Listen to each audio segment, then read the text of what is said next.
എത്രയെത്ര കത്തുകൾ കൈമാറപ്പെട്ട ഒരു എഴുത്തുപെട്ടിയാണിത്. കേരളത്തിലെ പരമ്പരാഗതമായ തപാൽ സർവീസ് അഞ്ചലാപ്പീസ് എന്നാണ് അറിയപ്പെട്ടിരുന്നത്.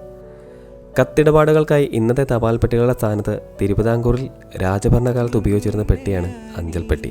5 അടിയോളം ഉയരമുള്ള ഒരിക്കൽ തീർത്ത അഞ്ചൽപ്പെട്ടിയാണ് സാധാരണയായി ഉപയോഗിച്ചിരുന്നത്. ഇതിനു മുകളിലായി തിരുവിതാംകൂറിൻ്റെ രാജമുദ്രയായ ശംഖും സ്ഥാപിച്ചിട്ടുണ്ടാവും. ആധുനിക തപാൽ ഓഫീസുകളുടെ വരവോടെ അഞ്ചൽപ്പെട്ടികൾ ഉപയോഗശൂന്യമായി. ഈ തപാൽ ഓഫീസുകളൊക്കെ പുതിയ രീതിയിലായപ്പോൾ ഉപയോഗശൂന്യമായ ഈ അഞ്ചൽപ്പെട്ടി സ്കൂൾ അധികൃതരും PTയും ചേർന്ന് ഒരു പൈതൃക സമ്പത്തായി ഈ സ്കൂളിൽ സ്ഥാപിച്ചിട്ടുണ്ട്.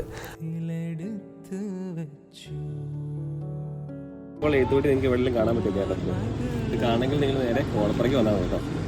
എന്തായാലും ഈ സ്കൂളിൻ്റെ ഫ്രണ്ടിൽ ഇനിയും ഒരുപാട് കാലങ്ങൾ ഇങ്ങനെ തന്നെ നിലനിൽക്കട്ടെ എന്ന് ഞാൻ മനസ്സുകൊണ്ട് ആഗ്രഹിക്കുന്നു.